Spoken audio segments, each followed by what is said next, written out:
Namah Shri Yatirajaya Vivekananda Suray Satchit Sukhasvarupaya Swami Tapaharine. Okay, so we start with a new lecture of Vivekananda today, Unity and Diversity. This too is actually, it's a follow-up lecture of the previous one, and parts of it are certainly expositions of the Kathopanishad. So in the previous lecture, realization, it was the first adhyaya, the first adhyaya, 3 chapters of it, which were freely translated and a discussion given by Vivekananda. This one is the second half of the Kathopanishad. And he starts with a free translation of the first verse of the second chapter. The self-existent one projected the senses outwards, and therefore a man looks outward, not within himself. A certain wise one, desiring immortality, with inverted senses, perceived the self within. As I have already said, the first inquiry that we find in the Vedas was concerning outward things, and then a new idea came that the reality of things is not to be found in the external world, not by looking outwards, but by turning the eyes, as it is literally expressed, inwards. And the word used for the soul is very significant. It is he who has gone inward, the innermost reality of our being, the heart center, the core from which, as it were, everything comes out, the central sun of which the mind, the body, the sense organs, and everything else. Here is how it goes. And this is the first one. Paranchi khani vyatrinat swayambhu tasmat parang pashyati nantaratman kaschit dhira pratyagatmanamaikshat avritta chakshu amritatvam Parangchi. I think we have, I don't know whether I've mentioned this, but in a conversation, one of our former presidents, Swami Ranganathananda, who was very fond of expositions of the Upanishads, so he used to say this Parak. Parak means outward. It's as if the finger points outwards, and this finger pointing towards that is the Parak. And that same finger turning inwards is Pratyak. So it's this and that. This is the dichotomy that is being talked about here. Kha literally means sky. And in this Vedantic literature, there is the various sense organs or the various instruments of knowledge that human beings have, they are put in some kind of parallel or sync with various aspects of nature.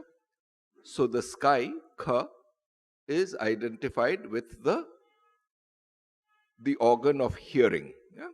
So Khani here literally means Kha, and it's plural, Kha Ani. Yeah?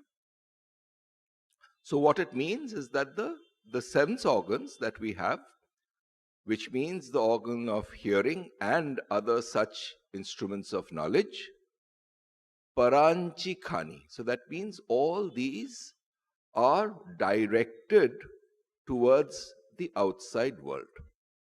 So we gain knowledge from what we call the external world, which means that our principle of gaining of knowledge by default is from the external world.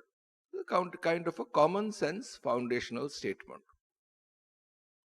And why is that the case? And here is a bit of a description.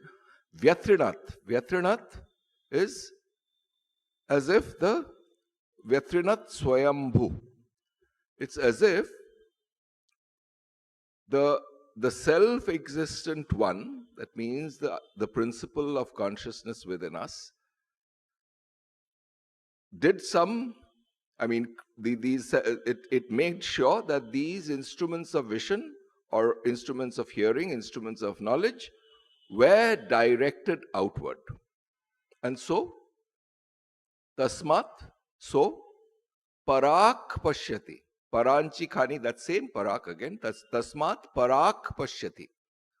Therefore, all human beings, all animals, all beings, look at the outside world for knowledge. Tasmat parak pashyati, but not inward, not towards the core of their beings. Na antaratman.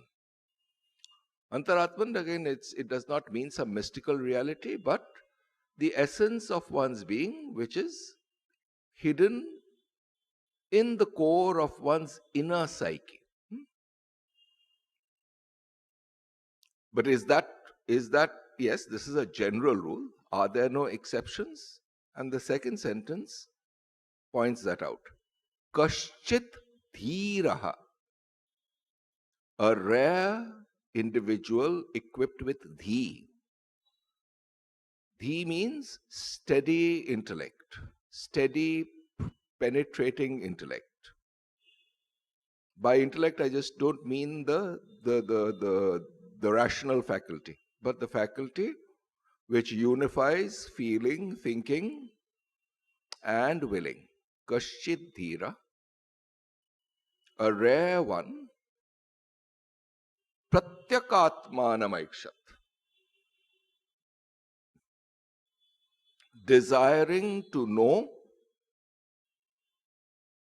the opposite, which means the pratyak, the subjective reality, the core subjective reality. The essence of his, desiring to know the essence of his or her own existence. Pratyagatmanam aikshat. Aikshat means desire or see or saw. Pratyagatmanam aikshat. Or so desiring to see this core, saw it.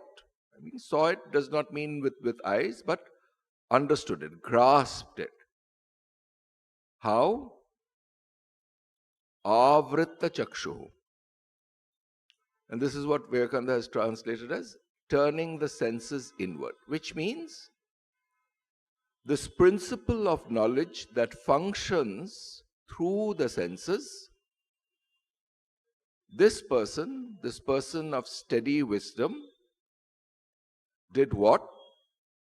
He extracted from these fragmented sources of knowledge the core principle which goes through all these and gathers knowledge, and directed inwards towards his or her own being.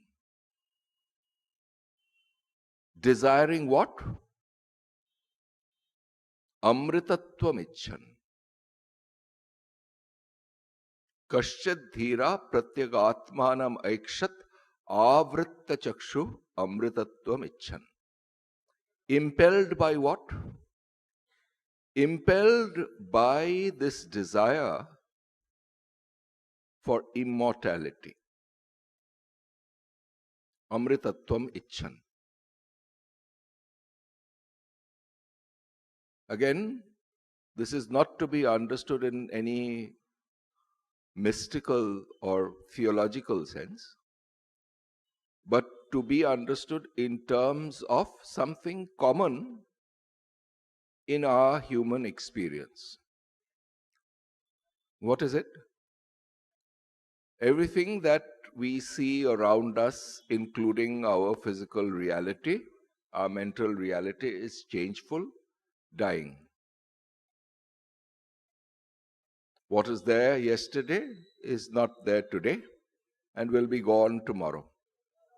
We look at photographs of ourselves from 10 years back, 20 years back, we see that we have aged drastically. Things that were there at that point of time, energy, enthusiasm, etc., has changed. Sometimes for the better, sometimes for the worse. But in any case, change in time is a law of human existence. And as a natural culmination of life within this framework of time comes death. And so here this dhira, the person of steady intellect, such a person starts off by this enquiry, is this all that is there? What really is true? What is real?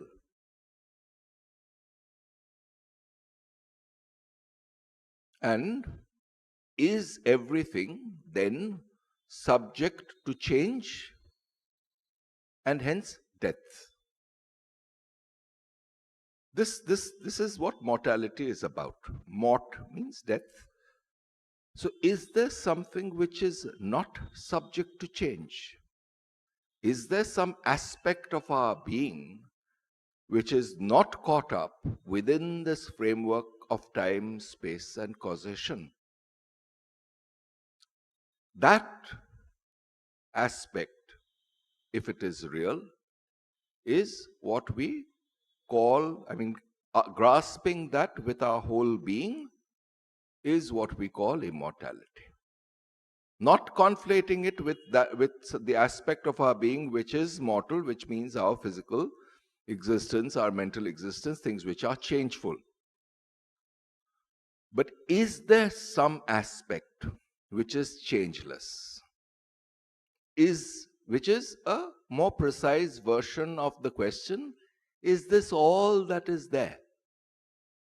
And a dissatisfaction with reality as we know it through our sense organs and our instruments of knowledge. What does such a person do when this dissatisfaction with these fragmented pieces of knowledge becomes a driving force in one's life? Simultaneously, this desire for something beyond all of this, beyond change. Changeless is the same thing as not caught within the framework of time, which in more emotive language is described as immortality. Understood this way, it becomes more of a common sense question, which means essentially asking ourselves, is there an aspect of my own being which is not caught up in change? This is the desire, this is the wish that impels this query. Just as the lack of knowledge about the physical nature drives us towards various avenues of inquiry, so also this dissatisfaction with limited pieces of knowledge drives us to ask ourselves, is there an aspect of our being which is not caught up within this broad framework, which is what we take in a common sense way to be all of reality? In other words, what it is saying is that, is this common sense perception of reality all that is real? Or is there something more? Is there something more? This is a felt dissatisfaction. No amount of intellectual ratiocination can smother this query if it is there, nor can it really be perceived as significant if one has not come across it in some form or the other. But if it becomes a driving motive in one's life, amritatvamichan, and if it's backed with a steady instrument of inquiry, dhiraha, what happens?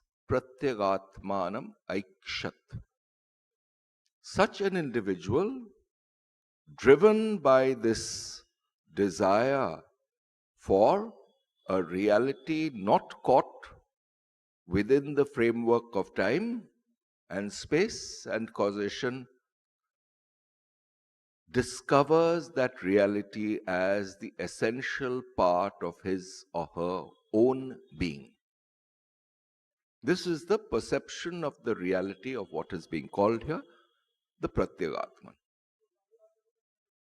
And what's the opposite? That's what the second verse is about. Paracha kaman anuyanti balaha. Childish people of childish intellect, without processing this inquiry, what do? They keep getting stuck at, oh, I desire this, I desire that, I want this, I want that, without steady inquiry to back it up. Where do they land? Te mrityo yanti vitatasya pasham. People devoid of this steady intellect, devoid of this steady inquiry, where do they land up? These are the people who get enmeshed. Pasha. Pasha is this, there is this mythological description of Yama, the god of death, with this noose in his hand. It's a complete anthropomorphism, but it actually symbolizes the reality that anything that is changeful is going to change and die in the way we understand death. It's going to lose its present existence. This loss of present existence is what is being called death.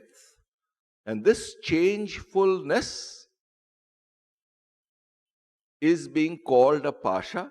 That means it's a vitata. Vitata means extended, spread all over the world. All our perceived reality is subject to change and hence subject to death, subject to extinction in its present form. All that is changeful. Hence, all that we covet in our common sense existence. And therefore, desiring things within that changeful existence, what happens? We identify ourselves with that changeful reality. Hence, because we identify ourselves with something that is changing, immediate consequence is that because I have identified myself with that which is changeful, I am subject to death. So, this is what is being called essentially the uninquiring mind, which does not bother to ask, is there a reality beyond change? And no, this is all there is, and then we catch hold of one, move on to another, etc., which means basically we are subjecting ourselves and identifying ourselves with reality in the sense that that is that which is changeful. And we are not bothering to ask whether if there is something that is changeless. And if our common sense instincts tell us that the only reality is that which is changeful, then immediately the consequence is that I am therefore subject to death. Having understood this, in a certain sense, pathos, tragedy of the human existence, atha dhira, and therefore somebody who has the spirit of inquiry awakened, amritatvam viditva, with that inquiry understands the principle of immortality, which means the principle of our existence, not caught up in change. Having known it, amritatvam viditva, dhruvam, changeless, adhruveshu, in that which is changeful, iha, here, na prarthayante, does not covet.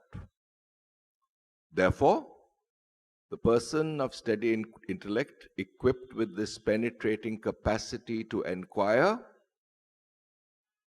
having known that principle of immortality, not as something speculative, but as something very real, as the core aspect of his or her being, viditva, in that sense, having known it in that sense, not as an object, but as the substratum of one's own existence itself. Having known it in that form, what does such a person do? Dhruvam adhruveshu iha na prarthayante. Which means the mindless way of functioning, of catching hold of one thing and then moving to another, etc., etc., that such an individual no longer seeks. Okay, so these are the two core verses. Having read out to you the original two Sanskrit verses, let's get back with this understanding of the two original verses to Vivekananda's free translation again. This will add a certain measure of flavor or depth to what Vivekananda is saying. Let's read that, what we just read at the very beginning again. The self-existent one, Swayambhu, projected the senses outward, Vetrinath. And therefore a man looks outward, not within himself. Tasmat Parak pashyati na antaratman.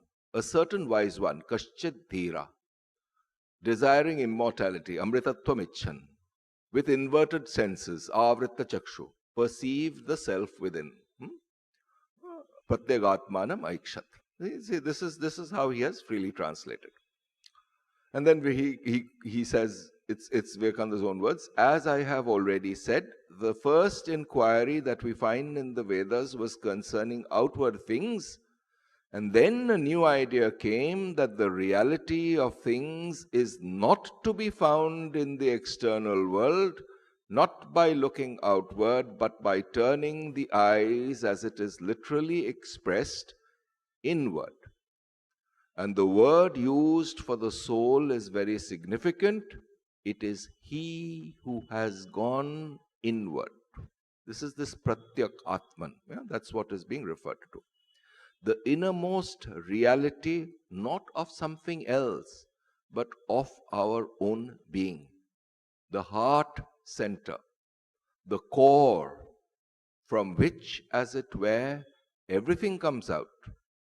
The central sun, of which the mind, the body, the sense organs, and everything else we have are but rays going outwards.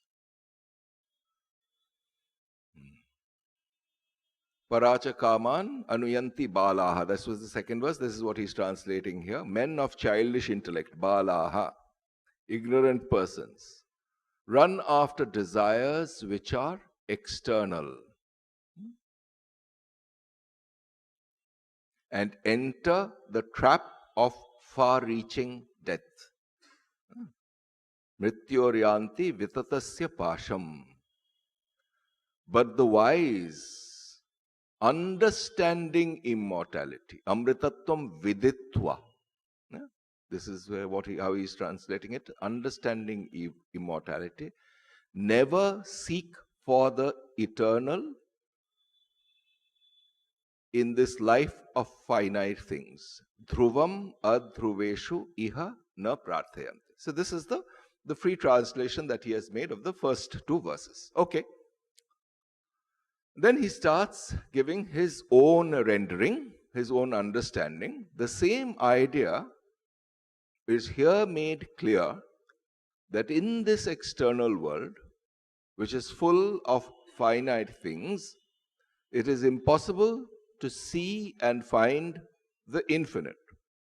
The infinite must be sought in that alone which is infinite, and the only thing infinite about us is that which is within us, our own soul. Neither the body, nor the mind, not even our thoughts, nor the world we see around us are infinite. The seer, he to whom they all belong, the soul of man, he who is awake in the internal man alone is infinite. And to seek for the infinite cause of this whole universe, we must go there.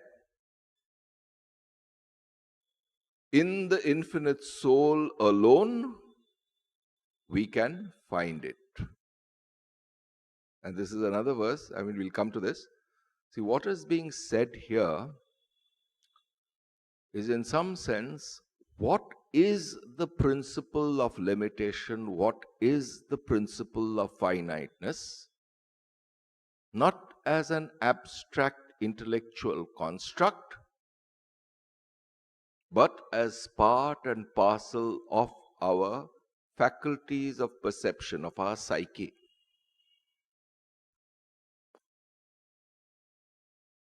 And in and through every piece of knowledge, there is knowledge itself that is shining.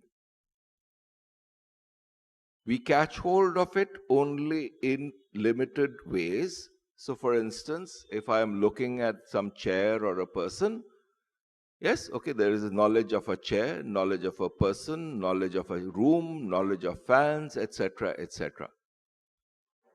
But what is common to all these various perceptions is this principle of knowledge itself. Does it get limited? Once you look at this common generalization of knowledge of one thing, knowledge of another thing, knowledge of a third thing, and so on, and then try to grasp that faculty, not as an abstraction, but as something that is very fundamental to us. When I know this laptop in front of me, what do I mean to myself that I know?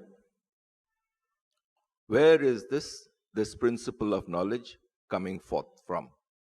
And if we can catch hold of that, catch hold does not mean by external means, but pause our mind, press a pause button in our perceptions, and catch hold of that which is shining forth through our eyes, ears, mind, and say, okay, this is where knowledge is springing forth.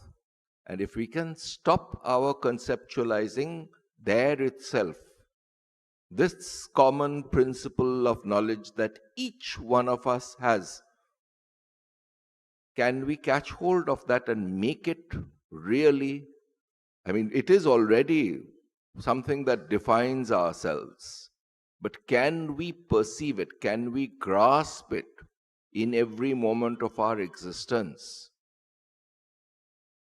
Then that principle is not caught in these words, not caught in this specific understanding of a laptop, a chair, a table, but that principle of knowledge can be directed anywhere. It is in that sense that it is not finite. And if one is identified, if one can be identified with that which is the core of our being, then we have automatically moved away from that which is changeful, namely the knowledge of a chair, a laptop, a table, a person. These objects were changing. Was the principle of knowledge itself changing? No. And once we have abstracted ourselves away and caught hold of that which is common, we see that we have identified ourselves with an aspect of our being that is changeless. Why? Because that is not caught within the framework of time itself. Time comes on top of it. This gives rise to the perception of change, to the perception of time. And so there are two things. This is a subtle thing, but we need to introspect in order to understand the differentiation. There is time or change, and there is a perception or understanding or knowledge of time and or change. The second thing, the change itself by definition is change. But knowledge of change is the substratum that is changeless. Can we identify our beings, the core of our beings, with that changeless aspect? Then what we have done is this. Then we have understood the meaning of this verse, Amritatvam Viditva. It is the person who has been able to discriminate. See the difference between the perceived and the principle of knowledge that perceives. Once one is able to differentiate between these two, this is what is called Viveka, or discrimination, at its subtlest, and identifies oneself with this changeless aspect of one's being. What has one done? One has actually done this Amritatvam Viditva. One has understood that there is the core of one's being is not fraught with change. And therefore, all the fear, apprehension, angst that was naturally associated with identifying oneself with change, that is gone.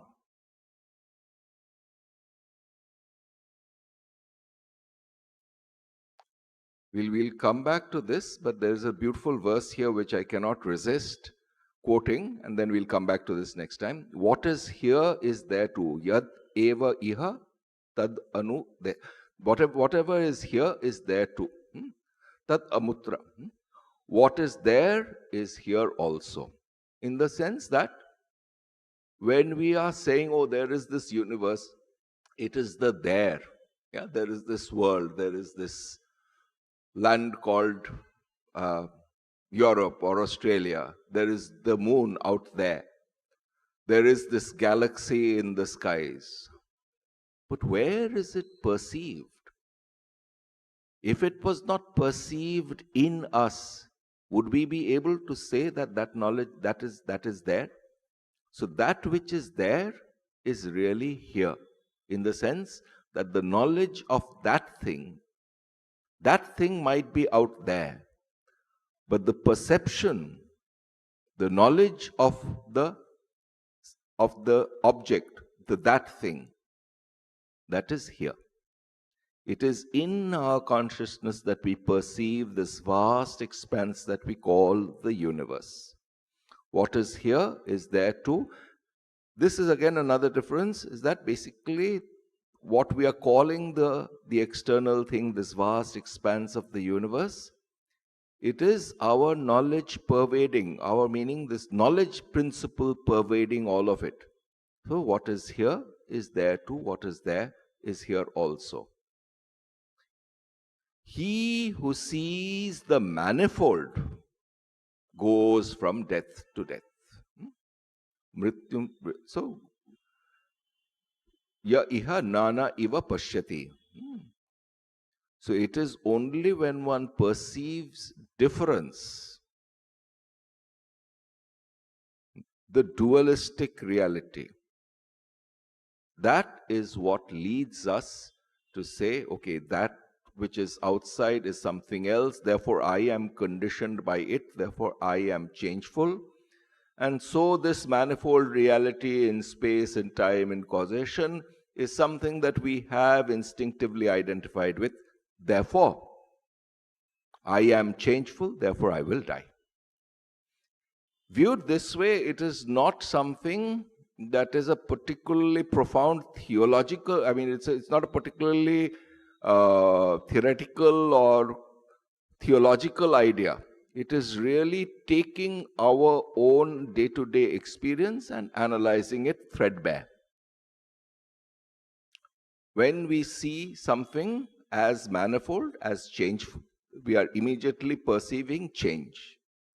Once we are perceiving change, we are identifying ourselves with the changeful. And if I am changeful, I will die. That's all that is being said. It's the person who perceives the manifold, such a person goes from death to death. And once one ceases to see the manifold, recognizes that this manifold is not the essential reality, then change is not essential, the changeless is. That is the dhruvam. So this is the pratyagatmanam aikshat. Amritattvam icchan. This is such a person has actually amritattvam viditva. It's there in the second verse. Amritattvam viditva. It's basically perceiving the non-dual nature of reality itself, and seeing that one's own existence is part and parcel of this non-dual reality.